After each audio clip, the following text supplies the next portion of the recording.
La colère d'un Palestinien face à une clôture dressée par des colons à Jérusalem-Est. Pourquoi vous rentrez chez moi? C'est une propriété privée. Vous devez avoir un mandat. Fakri Abou Diab avait une maison ici. Elle a été détruite.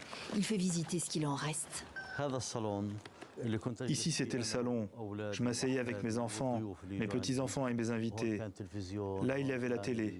Toute ma vie était là.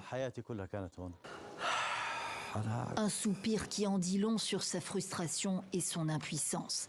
Car le quartier qu'il a dû quitter a été préempté au profit de colons israéliens. De nouveaux logements émergeront bientôt.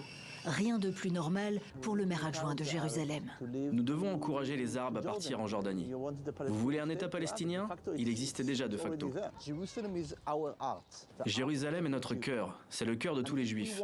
Et si nous voulons la protéger, en faire un lieu sûr pour toujours pour le peuple juif, on doit vivre partout.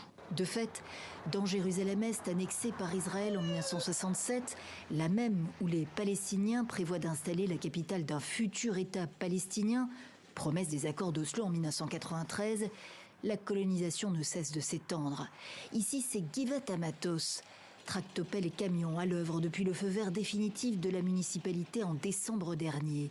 1738 unités d'habitation à terme, un nouveau quartier à cheval sur Jérusalem-Est occupé.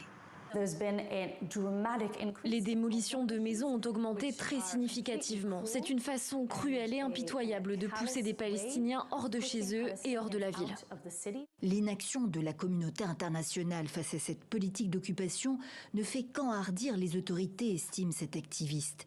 Les Palestiniens doivent également composer avec l'armement des colons, encouragé par l'extrême droite au gouvernement. Abou Hassan n'est pas rassuré. Il dit être en partie propriétaire du parking en bas de chez lui. Voilà, avec la signature de l'acquéreur et celle du vendeur. Je demande seulement ce qui m'appartient. Mais les colons sont armés, ils prennent ce qu'ils veulent. Et ils ont le droit.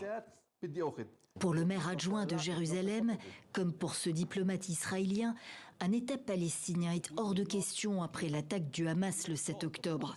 La solution à deux États est morte pour longtemps, ajoute-t-il.